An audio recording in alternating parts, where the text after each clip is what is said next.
Jadi itu memang awalnya sepatu berarti karena kecintaan kan. Iya, Tapi kalau iya. sekarang gua tanya bisnis Dokter Tirta ini ada apa aja, Dok? sekarang? Oke, Yang sekarang digeluti itu apa aja dan apakah personal brandnya ini termasuk ke dalam bisnisnya. bisnis juga? Ini pertanyaan menarik nih.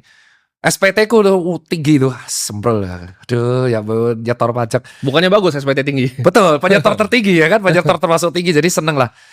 Bisnis utamaku yang nggak semua orang tahu aku adalah aku tuh konsultan beberapa perusahaan.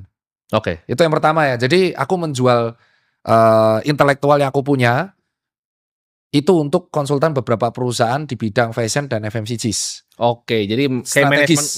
manajemen consulting lah. Iya, strategis lah. Itu yang pertama dan itu memang ya karena bayarannya hour ya dan itu karena ya itu alasan kenapa pajaknya jadi progresif gede banget. Jadi yang pertama adalah aku konsultan strategis manajemen di beberapa perusahaan dan itu real. Ada berjalan udah 4 tahun.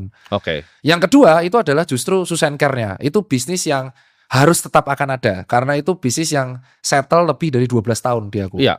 Itu udah 12 tahun berarti 12 tahun. Tahun ini tahun 13 dan itu nggak bisa ku apa-apain gitu. Nggak bisa ku eskalasi itu yang mentoknya segitu ku turunin nggak bisa. Jadi dia growth-nya paling 2% 5%. Tapi harus tetap ada karena itu sejarah Oke. historical. Bayi lah itu. Bayi itu nggak bisa. Itu ibarat Oke. kau punya anak pertama kau jual nggak mungkin. Oke. Itu harus ada. Terus yang ketiga itu aku ada yang namanya 4Wave. Dia itu marketing consultant. Jadi beda Oke. sama yang pertama ya. Kalau aku yang personal ini marketing consultant.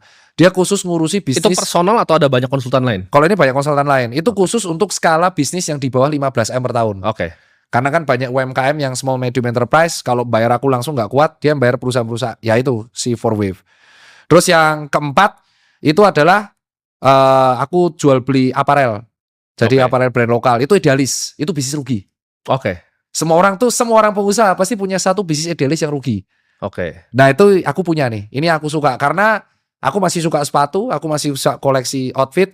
Itu Ya. tokonya di Post Blok. Itu boncos tapi aku akan hidupkan terus karena aku bisa seneng aja ketemu customer memilih sepatu. Yang Oke. terakhir itu bisnis terkait profesi utama. Tidak aku suka tapi harus aku lakukan. Oke. Itu klinik wellness dan dermatologis.